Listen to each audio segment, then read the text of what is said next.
Good morning, I'm Nikki Stanzione. I'm Kristen Van Dyke. And this is New Mexico Style, and welcome to Monday morning. And first we want to begin by saying a special congratulations to the Lobos. Really big deal. They won the Mountain West Tournament Championships over the weekend, and as many of you already know, they're going to the big dance. Yep, them and the Aggies too. Yep, so big deal. New Mexico representing in the NCAA tournament this year. The Lobos will play the Long Beach State 49ers on Thursday in Portland, Oregon.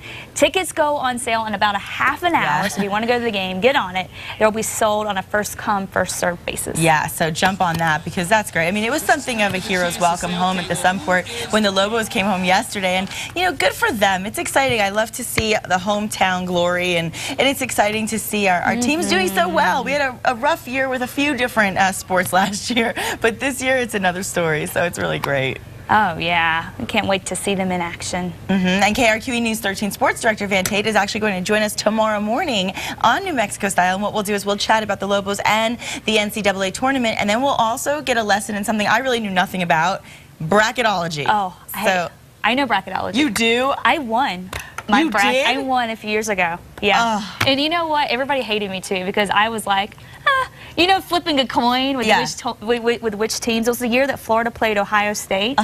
And during the football championship, it came down to those two. Florida won. I was like, you know what? That's going to happen again in basketball. It's going to end up being between Florida and Ohio State. Florida's going to win again. Yeah, and it's exactly what happened. And it's like everybody's like, oh my gosh, a girl won. I can't believe this. I think that's awesome. So mad. I have to admit, I'm really not schooled in any collegiate sports. I mean, I'm really a pro. I like the pro teams. I really obviously follow the NFL and you know, with baseball as well and basketball. But just I'm going to learn a lot, I think, from Van tomorrow. That's the bottom line. It's so fun. Yeah. Well, we also want to congratulate the New Mexico State Aggies, of course. They are also going to be playing in the NCAA tournament in Portland on Thursday. Yeah, that'll be great. And they'll be actually taking on the Hoosiers of Indiana. The Aggies won the Western Athletic Conference tournament, or the WAC title, Saturday night in Las Vegas. And it's funny because I kept seeing on Facebook, so I mean, a lot of people were in Vegas last weekend. I don't know, there's a lot of Albuquerque residents seem to have been in Las Vegas and kept posting things all weekend about the big win and how cool it was to have that kind of a win for us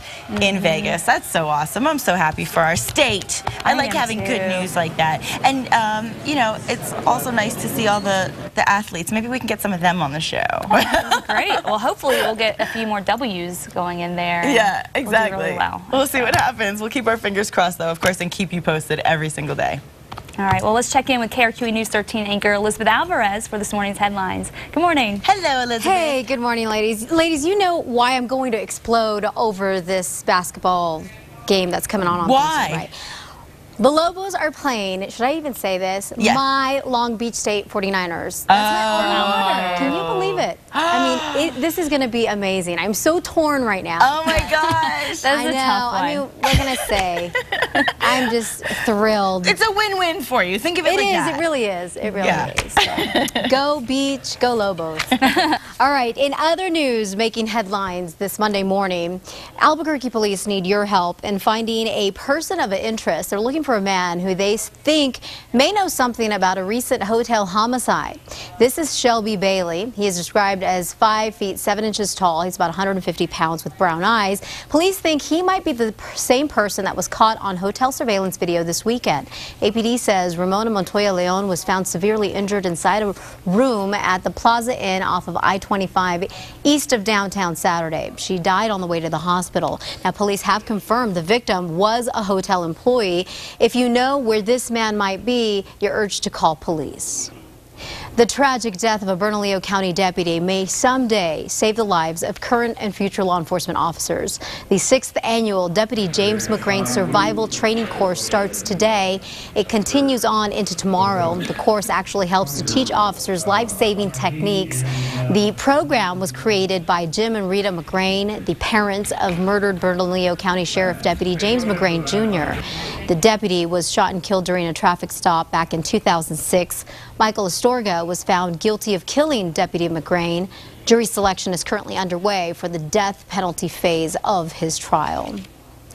This morning, it looks like it will be a two-man race among Democrats in the fight for New Mexico's open U.S. Senate seat. Congressman Martin Heinrich collected 54% of the delegate vote at this weekend's Democratic primary convention. His opponent in the U.S. Senate race, State Auditor Hector Valderas, got 45%.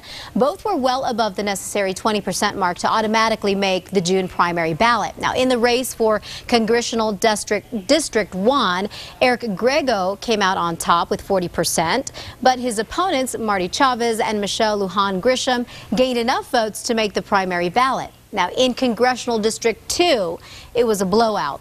Evelyn Madrid Earhart came in with 87%. In District 3, the same thing. Incumbent Congressman Ben Ray Lujan had 92%. Now, whoever wins the June primary races will face the Republican challengers in the November general election. The Republican primaries, pre-primary convention, that is set for March 17th. Well, she dresses like Albert Einstein, Charlie Brown, Cruella de Vil, and more. But Lisa Todd is no actress. She's actually a math teacher right here in Albuquerque, and she's our latest Golden Apple Award winner. Our own Matt Morrow went to meet her. You guys are the scientists and engineers and doctors of the future. And a teacher who's helping these kids live out their dreams is not Albert Einstein, but Lisa Todd. I'm going to do negative 0.10 divided by 0.04. Lisa teaches algebra and other math classes at Taylor Middle School in Albuquerque, and it's obvious she loves every minute of it. I make sure that I make math fun, interesting, and applicable. Lisa does just that by dressing up and having her kids do more than just solve problems in a textbook. Talk amongst your group and make it exactly this green color. Where do you get your creativity and motivation from? I just wake up every morning and think, what could I do to make this more interesting? Making boring old math classes fun for more than 2 decades has made Lisa one of this year's Golden Apple Award winners. 26 years, does teaching get harder or easier?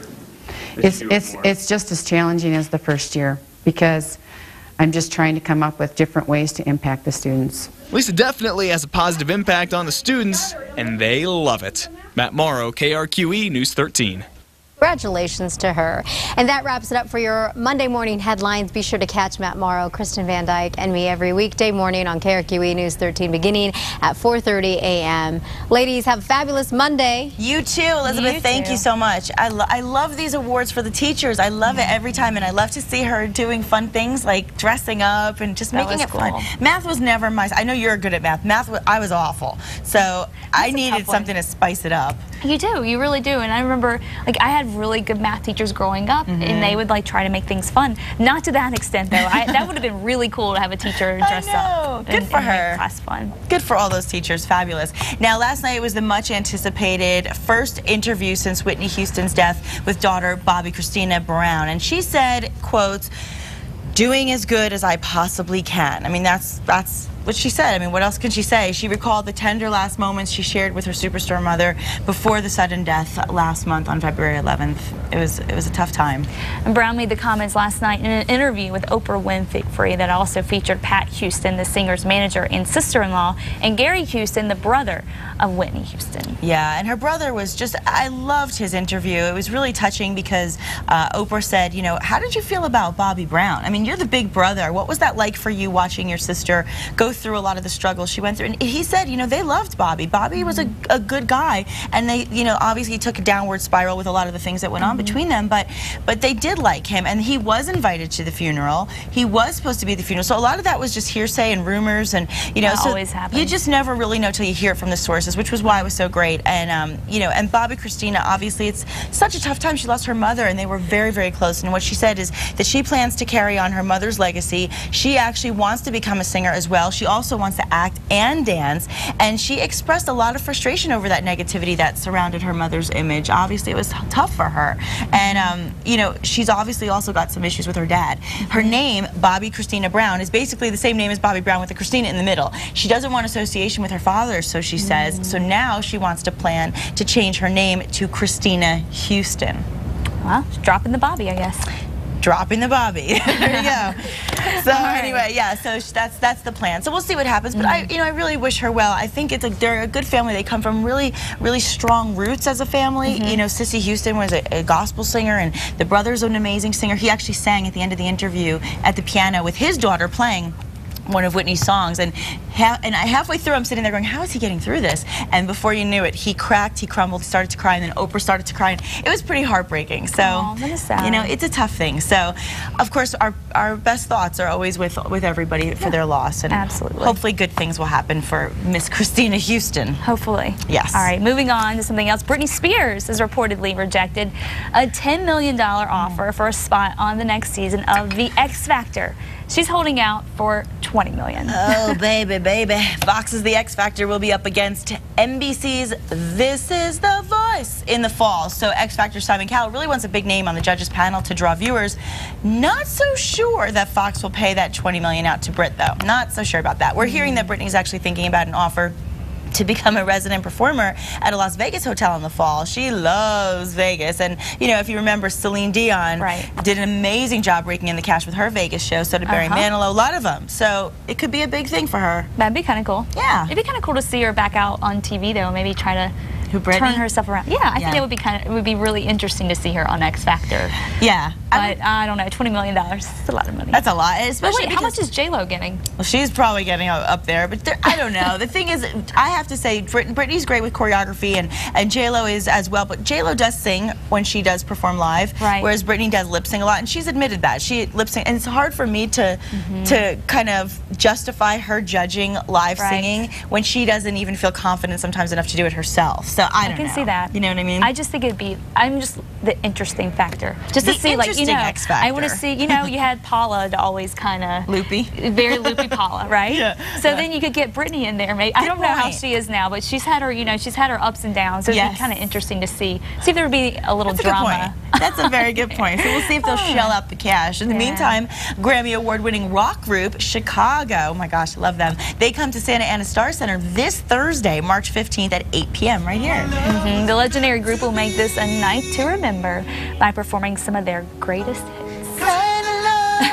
I knew you were going to chime in. And of course, you can visit SantaAnaStarCenter.com for the details and to get your tickets. And I've been there, you know, honestly, not a bad ticket in the house. So if you don't want to fork out all the extra cash for the great seats up front, you can always get one in the back for less, and you're still going to have a really good time. Still have great seats. That's awesome. I love that. And they have so many hits. I mean, there were so many good songs. It's going to bring back a lot of memories. I think it'll be a nice nostalgic concert for a lot of people. So definitely head out. Another thing you can head out and do is eat. Restaurant Week continues this week in Las Cruces.